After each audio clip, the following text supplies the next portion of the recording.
ಸಿದ್ದರಾಮಯ್ಯನವರು ಅವರ ವಿರುದ್ಧ ಒಬ್ಬರು ಕಂಪ್ಲೇಂಟ್ ಮಾಡ್ತಾರೆ ಮೂಡಾ ವಿಚಾರಕ್ಕೆ ರಾಜ್ಯಪಾಲರಿಗೆ. ರಾಜ್ಯಪಾಲ ನೋಡಪ್ಪ ನಿನ್ನ ವಿರುದ್ಧ ಕಂಪ್ಲೇಂಟ್ ಬಂದಿದೆ, ಉತ್ತರ ಕೊಡು ಅಂತಾರೆ. ಆಗ ಕ್ಯಾಬಿನೆಟ್ನಲ್ಲಿ ಸಭೆ ಆಗತ್ತೆ.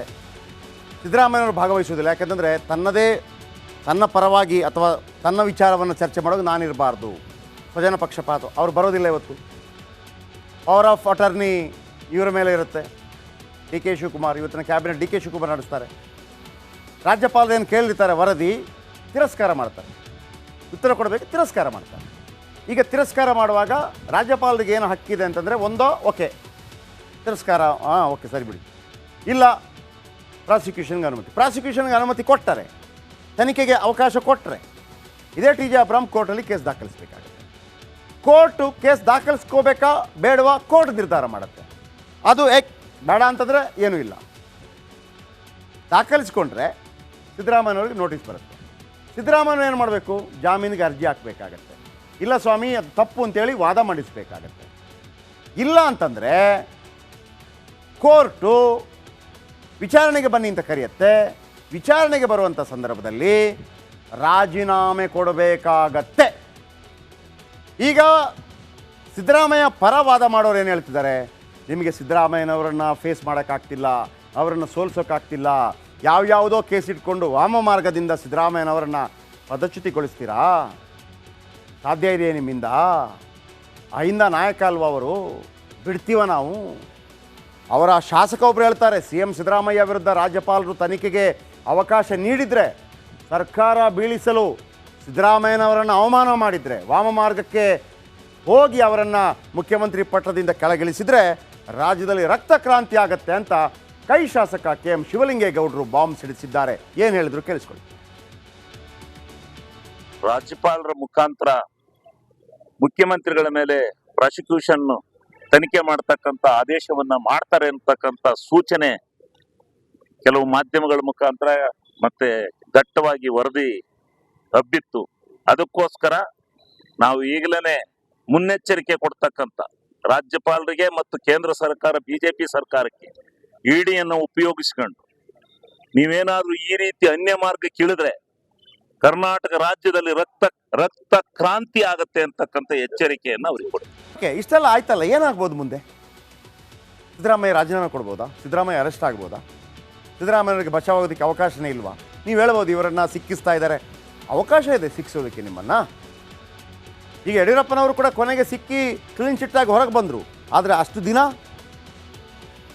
ಸಿದ್ದರಾಮಯ್ಯನವ್ರಿಗೆ ಆತಂಕ ಅದುವೇ, ಒಂದು ವೇಳೆ ನಾನು ತಪ್ಪು, ನನ್ನನ್ನು ಸಿಲುಕಿಸುವಂಥ ಪ್ರಯತ್ನಗಳಾಗತ್ತೆ. ಬಟ್ ನೀವು ವಾದ ಮಾಡಬೇಕು. ಏನಿದೆ ನೋಡಿ, ಸಿ ಎಂ ವಿರುದ್ಧ ಖಾಸಗಿ ದೂರು ಕೊಡಲು ಅನುಮತಿ ನಿಮಗೂ ಇದೆ, ನೀವು ಕೊಡ್ಬೋದು. ಆದರೆ ರಾಜಭವನದಿಂದಲೇ ದೂರು ಕೊಡಲು ಅವಕಾಶ ಇದೆ. ಜನಪ್ರತಿನಿಧಿ ಕೋರ್ಟ್ನಲ್ಲಿ ಕೂಡ ದೂರು ಕೊಡಬಹುದು. ಖಾಸಗಿ ವ್ಯಕ್ತಿಗಳು, ನೀವು ಕೂಡ ನಾಳೆ ಏನಾದರೂ ಇಂಥದ್ದು ಬಂದರೆ ಕೊಡ್ಬೋದು.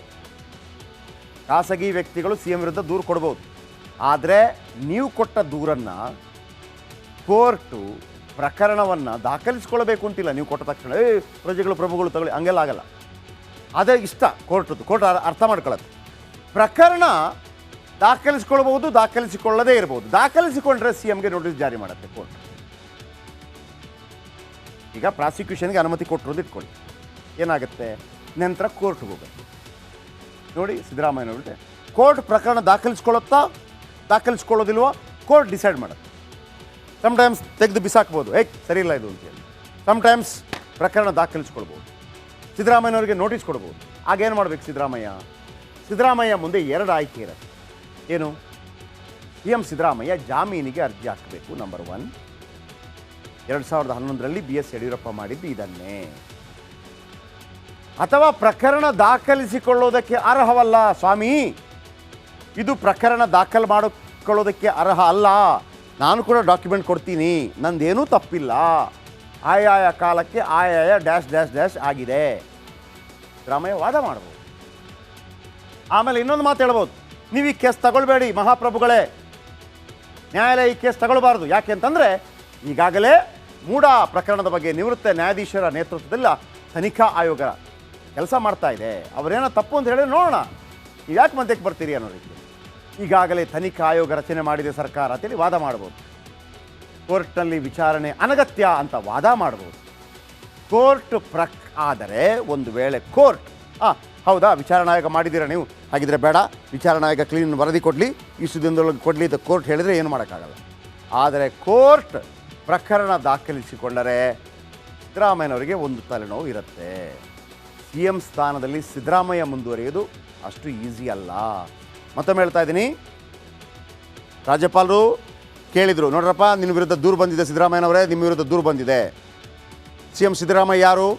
ಈ ರಾಜ್ಯದ ಕಸ್ಟೋಡಿಯನ್, ಸಂವಿಧಾನದ ಪಾಲಕರು, ಮುಖ್ಯಮಂತ್ರಿ. ಅವರ ವಿರುದ್ಧ ಆರೋಪ ಬಂದಾಗ ಅದಕ್ಕೆ ಉತ್ತರ ಕೊಡಬೇಕು, ಅಥವಾ ಕ್ಯಾಬಿನೆಟ್ನಲ್ಲಿ ಇಲ್ಲ ಇದನ್ನು ತಿರಸ್ಕಾರ ಮಾಡ್ತಾ ಇದು ಸುಳ್ಳು ಅಂತ ಹೇಳಬೇಕು, ಅಥವಾ ಅವರಿಗೆ ಉತ್ತರ ಕೊಡಬೇಕು, ನೋಡಿ ಇದು ಸುಳ್ಳು ಅಂತ ಮಾಡ್ತಾ ಇದ್ದೀವಿ ಯಾಕಂದರೆ ನಮ್ಮ ಹತ್ರ ಡಾಕ್ಯುಮೆಂಟ್ ಇದೆ. ಆದರೆ ರಾಜ್ಯಪಾಲರಿಗೆ ಒಂದು ವೀಟೋ ಪವರ್ ಇದೆ, ಅಧಿಕಾರ ಇದೆ. ಇಲ್ಲ ನಾನು ಕೊಡ್ತೇನೆ ನಿಮಗೆ ಪ್ರಾಸಿಕ್ಯೂಷನ್ಗೆ ಅನುಮತಿ, ತಗೊಳ್ಳಿ ಪ್ರಾಸಿಕ್ಯೂಷನ್ಗೆ ಅನುಮತಿ. ಆಗ ಈ ಟಿ ಜೆ ಅಬ್ರಾಮ್ ಕೋರ್ಟ್ಗೆ ಹೋಗಬೇಕು, ನೋಡಿ ಪ್ರಾಸಿಕ್ಯೂಷನ್ಗೆ ಅನುಮತಿ ಕೊಟ್ಟಿದೆ, ನೀವು ಇದನ್ನು ದೂರು ದಾಖಲಿಸ್ಕೊಳ್ಳಿ. ಆಗ ಕೋರ್ಟ್ ಇಲ್ಲ ಇದು ಮಾಡ್ತೀವಿ ಮಾಡಲ್ಲ ಎರಡೂ ಹೇಳುತ್ತೆ. ಮಾಡಿದರೆ ಇವರಿಗೆ ನೋಟಿಸ್ ಕೊಡುತ್ತೆ. ನೋಟಿಸ್ ಕೊಟ್ಟಾಗ ಇವರು ಜಾಮೀನಿಗೆ ಅರ್ಜಿ ಹಾಕಬೇಕು, ಅಥವಾ ಇದನ್ನು ತಗೊಳ್ಬೇಡಿ ಸರ್ ಮಹಾಪ್ರಭುಗಳೇ, ಇದು ಸುಳ್ಳು, ನನ್ನ ಬಳಿ ದಾಖಲೆ ಇದೆ, ಜೊತೆಗೆ ನ್ಯಾಯಾಂಗ ವಿಚಾರಣೆ ನಡೀತಾ ಇದೆ, ಬಿಟ್ಬಿಡಿ ಅಂತ ಹೇಳಬೇಕು.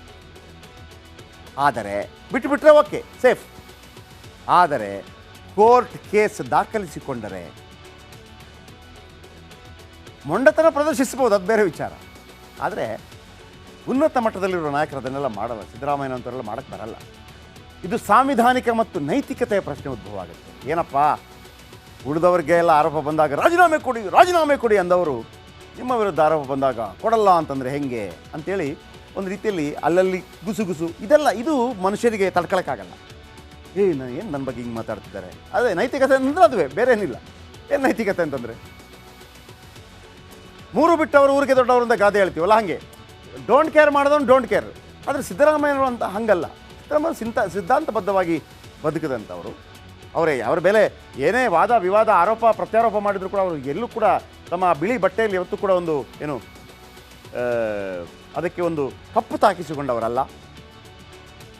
ಒಬ್ಬ ಮನುಷ್ಯನಿಗಿರುತ್ತೆ 45 ವರ್ಷ ಆರಾಮಾಗಿ ಏನು ಕ್ಲೀನ್ ಇಮೇಜ್ ಮೇಂಟೈನ್ ಮಾಡಿದ್ದೀನಿ, ಯಾವುದೋ ಕಾಂಜಿ ಪಿಂಜಿ ಕೊನೆ ಒಂದು 2 ವರ್ಷ ಇರುವಾಗ ಹಾಳು ಮಾಡ್ಕೊಡೋಕ್ಕೆ ರೆಡಿ ಇರ್ತಾರ? ಯಾಕಂದರೆ ಅದನ್ನೇ ನೆನಪಿಟ್ಕೊಳತ್ತೆ ಮುಂದಿನ ತಲೆಮಾರು. ಸಿದ್ದರಾಮಯ್ಯ ಅಂತ ಒಬ್ಬರಿದ್ದರು, ಏನು ಮಾರೇ 45 ವರ್ಷದ ತಮ್ಮ ರಾಜಕೀಯ ಜೀವನದಲ್ಲಿ ಒಂದೇ ಒಂದು ಆರೋಪ ಇರಲಿಲ್ಲ ರೀ ಅವ್ರ ಮೇಲೆ. ಈಗ ದೇವರಾಜ ಅರಸು ಇದ್ದಾರೆ ಅಂತ ತಿಳ್ಕೊಳ್ಳಿ. ದೇವರಾಜ ಅರಸು ಅವ್ರನ್ನ ನಾವು ಇಷ್ಟೆಲ್ಲ ಹಾಡಿ ಹೊಗಳ್ತೀವಿ, ಆದರೆ ಹೇಳ್ತಾರೆ ದೇವರಾಜ ಅರಸು ರೌಡಿಸಮ್ ಬೆಳೆಸಿದ್ರು, ಆರೋಪ ಮಾಡ್ತೀವೋ ಇಲ್ವಾ? ಈ ರೌಡಿಗಳನ್ನು ಬೆಳೆಸಿದ್ದೇ ದೇವರಾಜ ಅರಸು ಅಂತ ಹೇಳ್ತೀವಿ. ನೋಡಿ, ಅವರು ಉಳುವನು ಹೊಲದೊಡೆಯ, ಮತ್ತೊಂದು ಮಗದೊಂದು, ಆಮೇಲೆ ಎಲ್ಲರಿಗೂ ಕೂಡ ಸಮಪಾಲು ಎಲ್ಲ ಮಾಡಿದರೂ ಕೂಡ ಆ ಒಂದು ಪಾಯಿಂಟ್ ಇದೆಯಲ್ಲ, ಡಾನ್ಗಳನ್ನು ಬೆಳೆಸಿದ್ರು, ಜಯರಾಜನ ಜೊತೆಗೆ ಇಟ್ಕೊಂಡಿದ್ರು, ಅವರೇ ಆರಂಭ ಮಾಡಿದ್ದು. ಇದು ತಡ್ಕೊಳಕ್ಕಾಗಲ್ಲ. ಸಿದ್ದರಾಮಯ್ಯನವ್ರಿಗೂ ಅಷ್ಟೇ. ಲಾಸ್ಟ್ಗೆಲ್ಲ ಹೆಣ್ತಿಗೆಲ್ಲ ಜಾಗ ಮಾಡಿದ್ರು ಅಂತಲ್ಲ, 14 ಸೈಟು ಬಿಡ್ತಾರ. ಈ ಮಾತುಗಳಿದೆಯಲ್ಲ, ನೆಕ್ಸ್ಟ್ ಜನ್ರೇಷನ್ ನೆನಪಿಟ್ಕೊಳ್ಳೋದನ್ನು ಯಾರಾದರೂ ಬಯಸ್ತಾ ಇಲ್ಲ. ಅದು ಕಿರಿಕಿರಿ ಆಗೋದು ಹಿರಿಯ ನಾಯಕರುಗಳಿಗೆ. ಹಾಗಿದ್ರೆ ಸಿದ್ದರಾಮಯ್ಯವರ ದಾರಿ ಯಾವುದಯ್ಯ? ಯಾವ ದಾರಿ? ಈಗ ಆಲ್ರೆಡಿ ತಿರಸ್ಕಾರ ಮಾಡಿದ್ದಾರೆ ಕ್ಯಾಬಿನೆಟ್ನಲ್ಲಿ. ಆದರೆ ರಾಜ್ಯಪಾಲ ನೋಟಿಸ್ಗೆ ಸಿದ್ದು ಉತ್ತರ ಕೂಡ ಕೊಡ್ಬೋದು, ಇಲ್ಲ ಮಹಾಸ್ವಾಮಿಗಳೇ ಹಿಂಗೆ, ಅಥವಾ ರಾಜ್ಯಪಾಲ ನೋಟಿಸ್ಗೆ ಉತ್ತರ ಕೊಡದೇ ಇರ್ಬೋದು. ನನ್ನ ಪ್ರಕಾರ ಉತ್ತರ ಕೊಡ್ತಾ ಇಲ್ಲ ಅವರು, ಯಾಕಂದರೆ ಕ್ಯಾಬಿನೆಟಲ್ಲಿ ತಿರಸ್ಕಾರ ಮಾಡಿದ್ದಾರೆ. ಆದರೆ ಪ್ರಾಸಿಕ್ಯೂಷನ್ಗೆ ಅನುಮತಿ ಸಿಕ್ಕರೆ ಸಿ ಎಂ ಸಿದ್ದರಾಮಯ್ಯ ಅವರಿಗೆ ಸಂಕಷ್ಟ ಎದುರಾಗತ್ತೆ, ವಿಚಾರಣೆಗೆ ಹಾಜರಾಗಬೇಕಾಗತ್ತೆ, ತನಿಖೆ ಎದುರಿಸಬೇಕಾಗತ್ತೆ. ಪ್ರಾಸಿಕ್ಯೂಷನ್ಗೆ ಅನುಮತಿ ಸಿಕ್ಕರೆ ಸಿದ್ದರಾಮಯ್ಯ ರಾಜೀನಾಮೆ ಕೊಡುವಂಥ ಸಾಧ್ಯತೆಗಳು ಕೂಡ ಇದೆ. ಈ ಹಿಂದೆ ಯಡಿಯೂರಪ್ಪ ಕೂಡ ರಾಜೀನಾಮೆ ಕೊಟ್ಟಿದ್ರು. ಪ್ರಾಸಿಕ್ಯೂಷನ್ ರದ್ದಿಗಾಗಿ ಹೈಕೋರ್ಟ್ಗೆ ಹೋಗಬೇಕಾಗತ್ತೆ, ಹೋಗ್ತಾರೆ ಕೂಡ. ಮತ್ತೊಮ್ಮೆ ಹೇಳ್ತಾ ಇದ್ದೀನಿ, ಪ್ರಾಸಿಕ್ಯೂಷನ್ಗೆ ಅನುಮತಿ ಕೊಟ್ಟಿಲ್ಲ ಅಂದರೆ ಸೇಫ್. ಪ್ರಾಸಿಕ್ಯೂಷನ್ಗೆ ಅನುಮತಿ ಕೊಟ್ಟರೆ ಸಿದ್ದರಾಮಯ್ಯನವರ ಮೇಲೆ ಬಹುಶಃ ಕಾಂಗ್ರೆಸ್ ಹೈಕಮಾಂಡೇ ರಾಜೀನಾಮೆ ಕೊಡಿ ಅಂತ ಹೇಳ್ಬೋದು.